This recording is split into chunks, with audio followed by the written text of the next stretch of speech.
Welcome to ReThink You, bringing you ideas, inspiration, and motivation to start living the life you were created to live. Here is your host, author, trainer, speaker, and coach, and founder of ReThink You, Kim Lovings.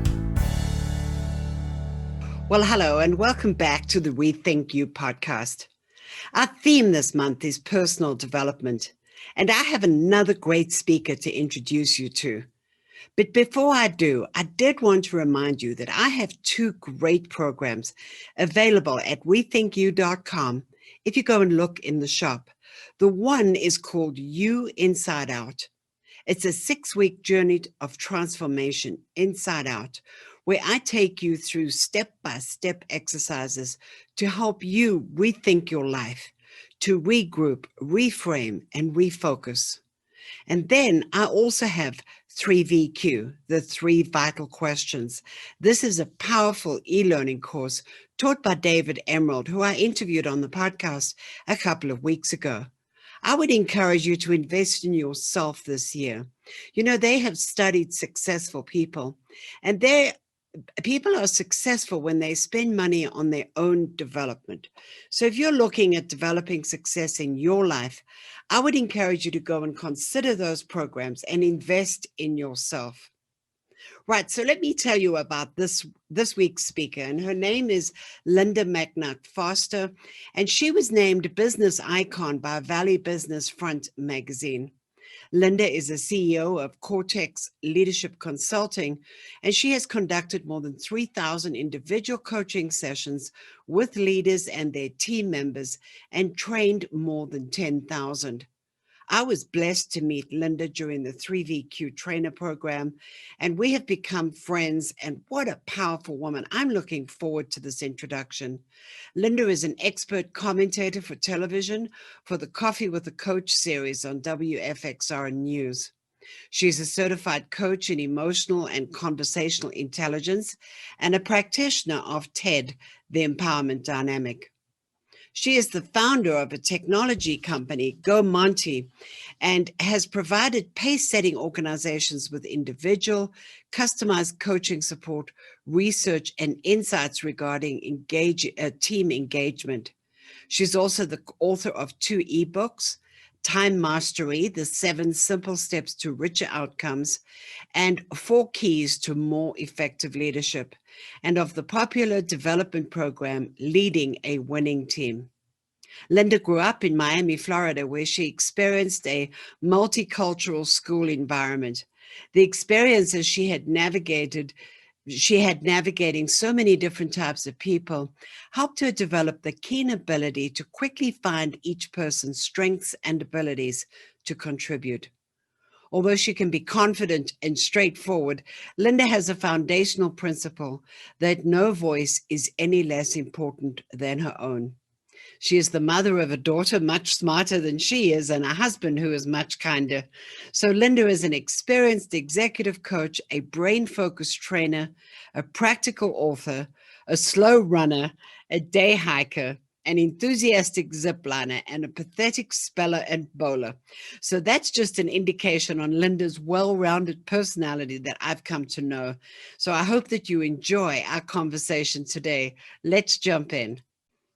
All right, so we're ready to get started with Lynda's discussion. And Lynda, welcome to the podcast. And I wanted to say that, people often get off track, or they start off in life not quite sure what their own identity is, and sometimes following a career path that other people have put them on. So why don't you introduce yourself, but also tell us about the beginning of your journey towards what you regard as your identity and your purpose in life? Yeah, I never thought I would be here. Never thought I'd be doing what I'm doing. I grew up in Miami, Florida, and really lower middle class family. I was someone who was bused to neighborhoods of color and schools of color. And so from a very early age, I really just got along with a lot of people very easily. And so it was very diverse in Miami, like just a diverse group of people. And my father was an artist and an educator. so that creativity was there all the time, but that lifelong, like you read until you die. Like you don't stop learning. It's not this process. And as an educator, which was fascinating, what he sort of said was, it doesn't matter how much schooling you get, but that you are passionate and engaged in what you're learning. So go deep into the stuff you really learn. Don't think you have to get a degree. Don't think you have to like get these credentials. Just follow your heart and let that guide you, because then you'll always be engaged and you'll never have a job. So from that, he was an entrepreneur. So he made money as an artist and had a business doing that. But my uncle owned the top masonry company in Cincinnati, Ohio. My grandmother and grandfather had the first corner grocery store in Hollywood, Florida. In fact, my great grandmother was the very first woman voter in the state of Florida, which is sort of interesting. But the entrepreneurship thing came very early. I mean, my dad would go to an art show. I remember selling my first painting at probably 7 years old to a Spanish person who only spoke Spanish, and I spoke no Spanish. We spoke cash. Like he was pointing at a painting and I'm like, how much? So he opens his wallet and I literally took out $600 and I said, that's how much. And he goes, great. And he took the painting and he left. So I've been doing commerce my entire life. So I'm really not uncomfortable talking about money. I'm not uncomfortable my father was very, was out to dinner with him last night. He's visiting and it's just very, almost combative when you have debates with him. So entrepreneurship was perfect for me. Sales, marketing, PR, like that was stuff I just lived and breathed. So I've owned an advertising agency. Probably something nobody would ever expect is I owned a pest control company with my first husband, grew it to be the third largest in Southwest Virginia in only 7 years, and sold it to Terminex International. So then everybody was like, oh my gosh, you're so good at this marketing thing. Can you do our marketing? And I was like, I guess I can barter. Like, I just didn't even think I was going to be in that business.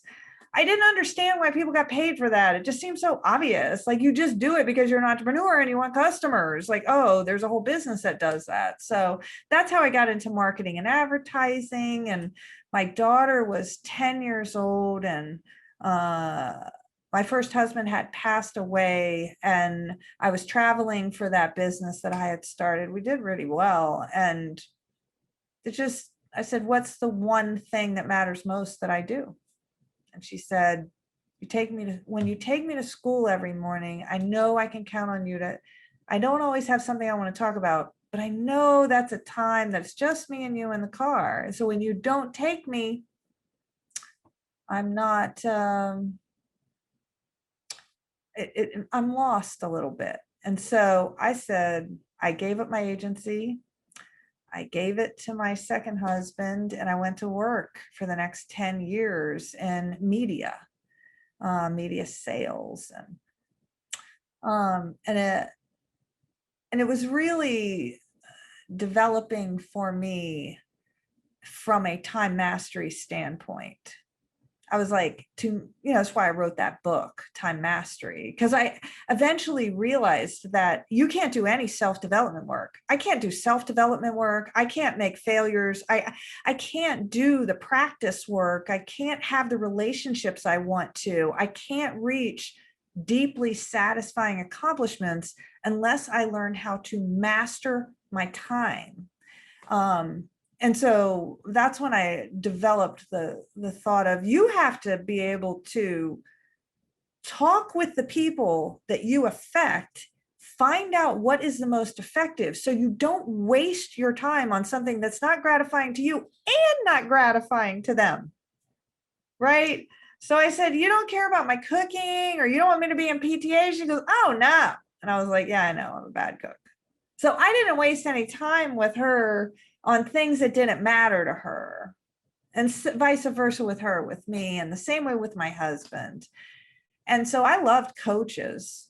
I mean, they made me better. I love coaches. I love to be coached. So I would put on these events actually that would have, 40 different performers, and they would have 10 different coaches. And I would set up all these programs because I really just thought that coaching was something that could transform people's lives in their businesses. It can structure them.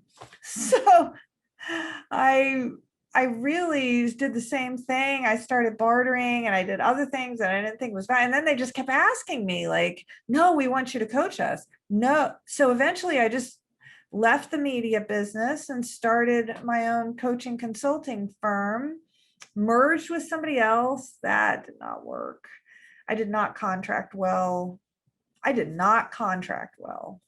And so I didn't say what I needed and put timetables on it. And so that did not work. And I almost had to get out of the business because it was a little devastating from a business perspective, because I really was my business, had negotiated well. So that's how I ended up with Cortex in a very short period of time. I needed to create a brand. I needed to have my products ready. And when I say short period of time, it's a good thing I was in marketing and PR. So within the first year of business, a television station had discovered me and said, will you be an expert every Sunday night at 10 o'clock on our show? And then they said, can you be on every Monday morning? And so I was on every Sunday night, every Monday morning for, oh my gosh, a year and a half. And then now I only have time really to do it a couple of times a month. And now it's called Coffee with a Coach. So yes, I don't know how do I get the best of me? There's so many versions of me. I think that's the thing, right? Is that people think, oh, I'm going to find me. I'm going to find my strengths. Well, number one, if you're learning and developing, you changes. Thank goodness. It grows, it develops, you learn new things. And even at that point, there's lots of versions of you. So I literally wake up and go, what version this year do I want of me? Do I like the version I had? Do I want to change it? Have I been leaning into this version?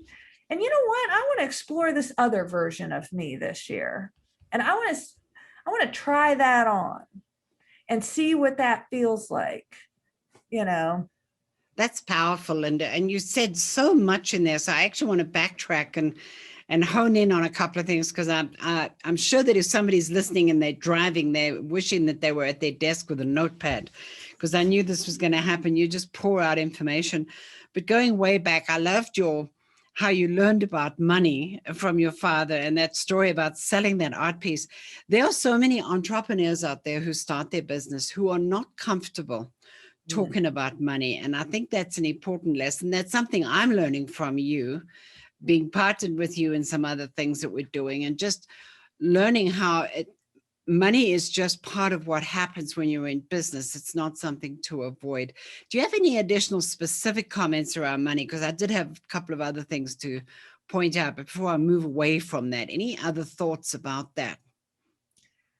I actually think it is the key to success, especially for professional women. Like when I coach professional women, it is shocking to me that they're going to go into a job interview without having any idea how much they might be offered. They didn't go to Glassdoor. They didn't see what they were worth. They haven't done any research on how much value they are bringing, and they don't focus on that value. So talking about money quickly, it actually demonstrates that you're a professional. Right, because money's real. I mean, you could love what I do. You could be referred to me and you love the coaching and it's amazing and you can't afford it. So I need to very quickly get on the same page of, what did you have budgeted for this? So you didn't have a budget. So where is the money going to come from when we come to an agreement? Right. When I worked for other people, I would present things, and I coach people to say, how much value are you bringing to that person? Do you know? And if you don't know, find out. I had a client several years ago tell me, you don't understand. You gave me a price. And if I had known the value you were going to bring, he goes, we have gone from losing $3 million a month in our division to making 10 million within 3 years of you coaching and training my team every single month. He goes, think about that. Like what you charge right now for what impact and value you bring, like, so that's value is the big thing. Right. I think that's something I've learned as being an entrepreneur and a woman is also, it's about that value. It's not about what I'm charging you. It's what's it worth to you. And it's, it may be a 5-minute delivery that's a life changer. What's that worth to somebody? It's not about how much time did you invest. But I also loved how you spoke about that conversation with your daughter, and then subsequently about asking the people who matter to you what matters most to them and how that drives time mastery. I think that's powerful, Lynda. So I'd like to sort of come back to that. And I love the fact that you wrote a book about time mastery, but talk to me about the importance of understanding what matters most and why some people miss that. They get stuck on a mission at the expense of those they care about. One of the things that I talk about in the book, and actually most of the people listen to it on Audible. It's funny how many people are dyslexic out there that don't talk about it, that are very successful. So Audible, if you're ever going to write something, put it on Audible very quickly. But one of the things I talk about is non-negotiables. So people make too many of them.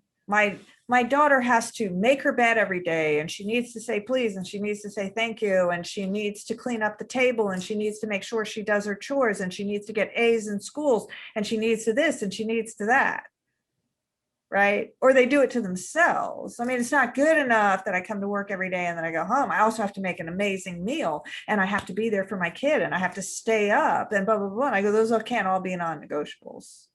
Like, what are your non-negotiables? Because life comes down to those. And then do you negotiate your non-negotiables? Because if you negotiate them, you haven't set them properly. Like a non-negotiable isn't that I'm working out an hour every day. That's ridiculous. When I'm sick, I'm not going to be able to work out every day. I'm telling you, there's days in business where I'm not going to work out every single day. However, if I say my health and wellness is a non-negotiable, then I set my week and I go, okay, on that day, I can do 10 minutes of yoga. I can eat really, really healthy that day because I'm not going to get any exercise. I've got 2 hours that day. I'm going to go on a hike. And so the non-negotiables have to be broad enough for you so that you can schedule them. That's how you master your time. And all of those go in at the beginning of the year, and everyone around you that matters to you knows what your non-negotiables are, and you know what theirs are, because uncommunicated non-negotiables is where the time conflicts come in, right? Absolutely. Absolutely. It's about what matters most. And as you and I both know, as 3VQ people, it's what's your desired outcome? What is it that because what you just expressed there, the difference between a non-negotiable. I loved how you said, if you're negotiating, it's no longer a non-negotiable. And so what matters most is sometimes bigger than the actual task, because the tasks themselves can impose guilt and stress. I just loved that. But, an interesting little sort of quirk in your story was when you had sold the pest control company and you went into media. That feels like a hard left turn. What caused you to go into media? So I had been doing all of the marketing. I had created all of the television commercials. I was so good at it in pest control that Bayer came out with a new termite chemical that was going to be used and didn't smell. And I got them to give me a huge budget to produce a television commercial for Southwest Virginia and promote our company using it. So I just did some things in marketing and advertising that are just like obvious to me, how you PR, build your business, make these collaborations.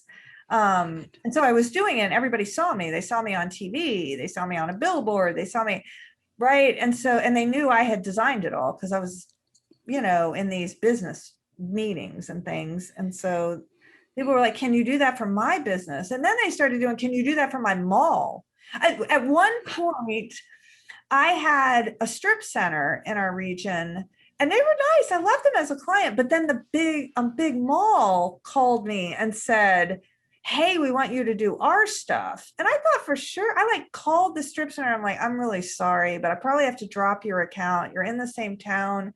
And they said, oh, no, we're fine. We totally trust you. And I called the playback. I go, the strip center doesn't want me to drop them. And are you okay? And they're like, oh yeah, we totally trust you. You have high integrity or high.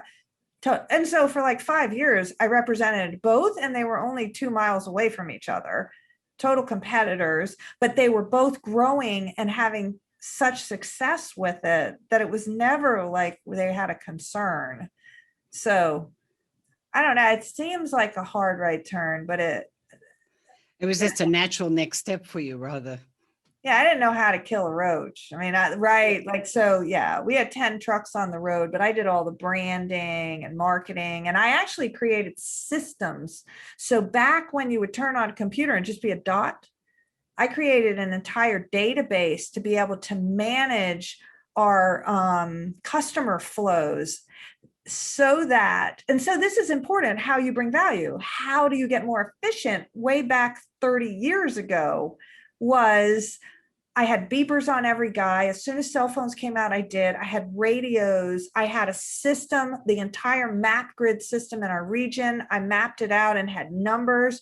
So Kim calls and says, I have a mouse in my house. Within 2 hours, someone was at your house giving you a quote and getting that mouse. Before that, the national companies, oh, you have a mouse in your house. Okay, I'm going to send a salesperson out. Next day, salesman tries to schedule an appointment with you. You get a quote on how to get the mouse out of your house. The next day, okay, you've now lived with a mouse in your house for 2 days. Like, I was like, that is a really bad customer service system. So I've done the same thing with coaching. I created my own technology company called Go Monty, because I was like, in coaching, I'm not going to hear from you for a month. So I created this entire pre-programmed, but it's like very personal, interactive texting. We were one of the first ones in the world that actually worked. And so my clients get 3 questions a week. I watch a dashboard, all 150 people. I'm watching all the time to see how they're progressing. I'm doing data research on the vocabulary and how it's changing. It's like value is it in business. Like, and you got to be proactive about that. Absolutely. No, that's such great examples, Lynda. Thank you. You're just a live wire. I know, as I said, that people are learning a lot from you. And I also loved how you said that, every year you could be a better and different version of yourself, and asking that question reminded me a little of John DeMartini's work around the values factor, where it's also looking at what matters most to you at any one time and how those values will shift, and the values in turn drive your non-negotiable. So it's kind of a similar theme, which was why it was resonating for me. What have you learned over the years going through that process of saying, how do I be a better version of myself? Can you think of any specific learnings in that area? I mean, for me, it's like giving myself grace first, because I can really, really be hard on myself. Like, I can make a mistake and rudiment on it for 24 hours. Like, I can't believe I did that. What? Right? Like, I can really judge myself in a very harsh way. And so I would say one of the biggest lessons I've learned is meditation is very helpful. It gets me mindfulness, transcendental meditation. They get me out of my own head and stop taking myself so dang seriously. Like, who do you think you are? Like, you're not going to be so kind, you're Mother Teresa. You're not going to be so cute, you're Christy Brinkley. You're not going to be like, just do you, Lynda. And you is wrought with all kinds of, imperfections, and they're yours. And it's sometimes those imperfections that people love the most. I mean, I'll get out of the session and I'll go, oh my God, I think I blew it. And then the next week, somebody will tell me, oh my God, that was perfect. I thought it was just right. It was exactly what I needed. I'm so glad you challenged me. And then other times I'll think, I did an amazing job at that. And I find out, no, it didn't land on them at all. So I think the development is giving myself grace, but also asking people, because I'm a really terrible judge of sometimes the value I'm bringing or how I'm showing up to people. What I see in my own head may be way harsher than they do. And I got to keep my ego out of things. And that takes a lot of work, not to go into those I deserve, better than, less than, must be seen as boxes like in Anatomy of Peace from the Arbinger Institute. Like, it's work and it's practice. It's like a downward dog in yoga. Like, I'm never going to grow out of this where I don't have to wake up every day and sort of do an after action review on the day before. Like, this is continuous improvement. It is. It's continuous improvement, and we have become a continuously improving version of ourselves. So I love how you unpack that. And, so many times we, as you said, are hard on ourselves and we don't see in others what others see in us, and vice versa.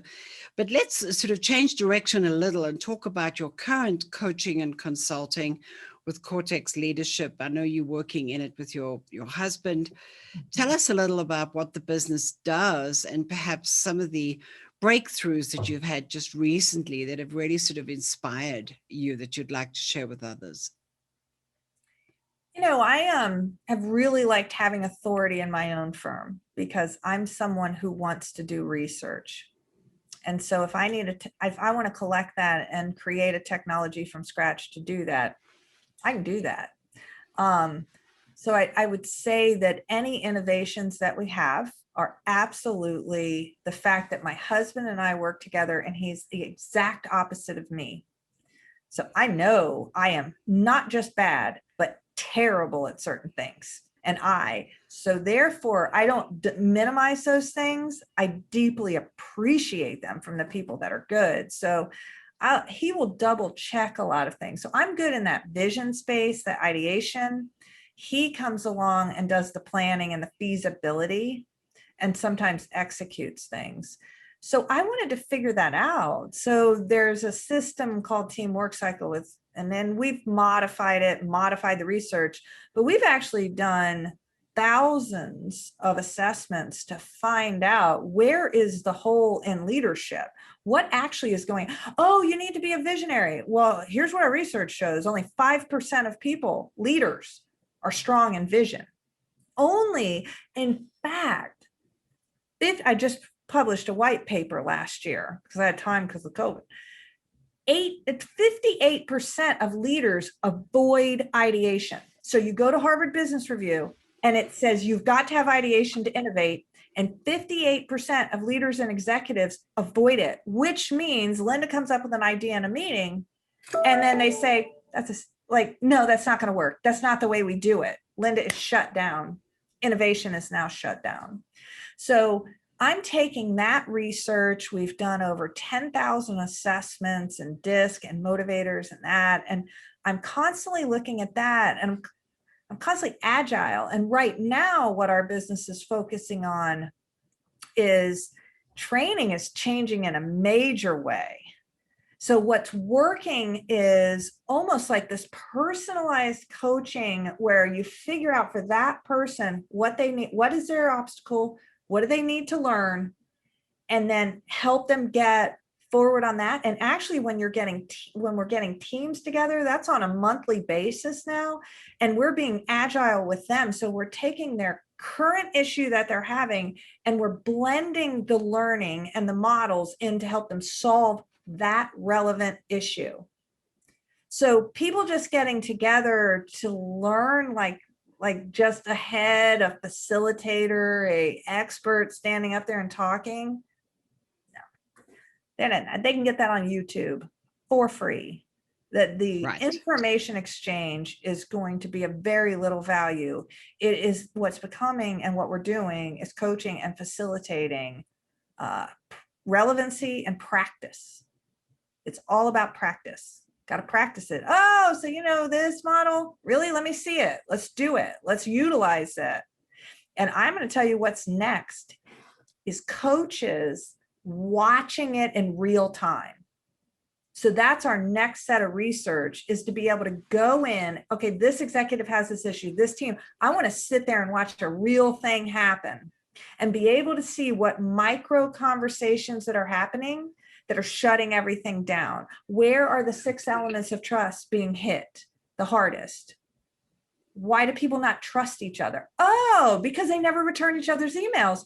Oh, because they're late to the meeting every single time. Oh, they're on their phones the entire time. Every time Joe talks, everybody takes out their phone instead of saying, Joe, come to the meeting prepared.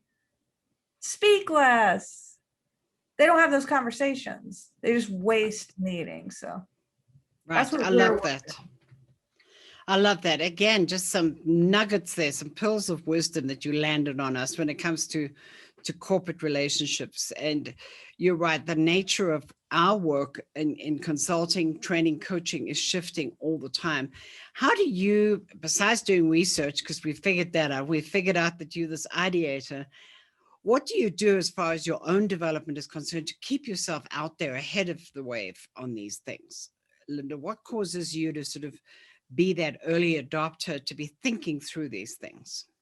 I am reading, I am watching, I am listening something. So my favorite book this year has been The Inevitable by Kevin Kelly.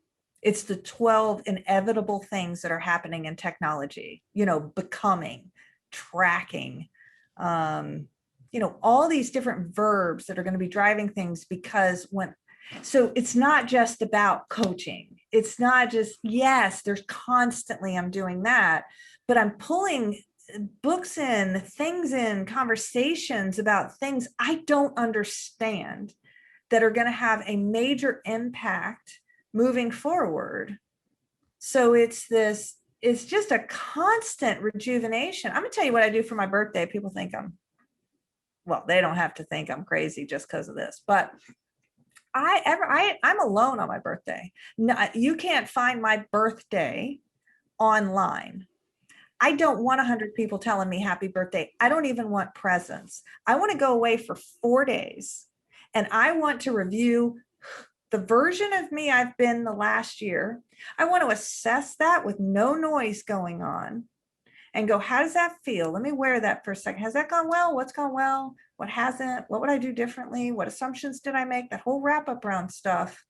And then I plan and vision out my next year. And then I come back, I share that with the most important people at work and at home, and I get their input and I get their buy-in so that they will support me and hold me forward. That is a huge, I do that every single year for years now.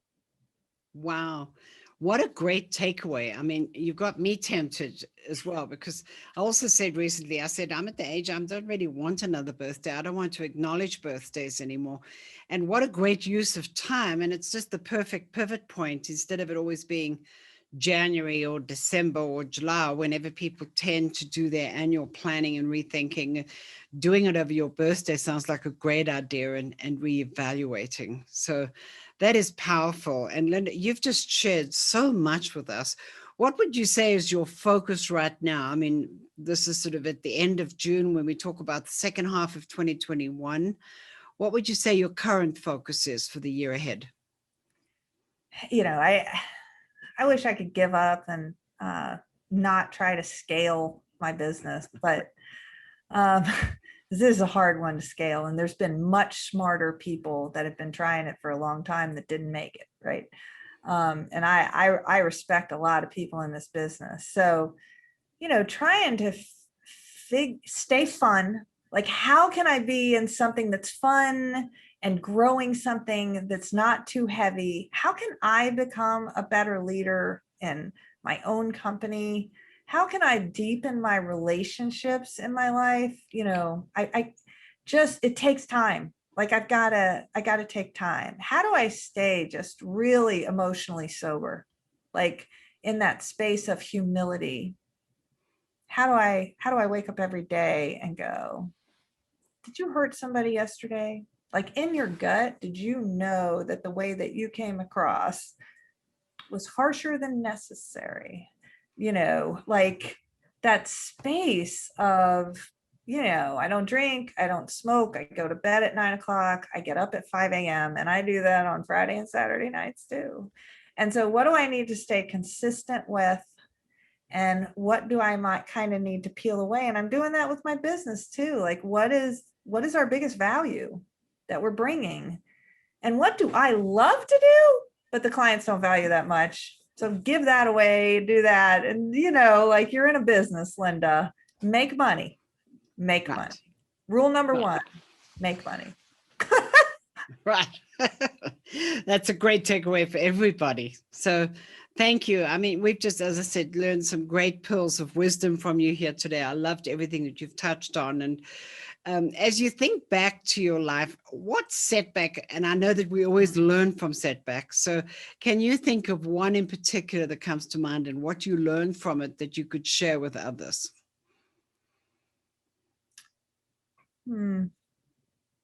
There's many. So I'm trying to think of one that would be. I think that I haven't always contracted well. So when the I thought it was a partnership with the first partner in this business, this industry I did not contract well. And I would say it was as devastating a thing.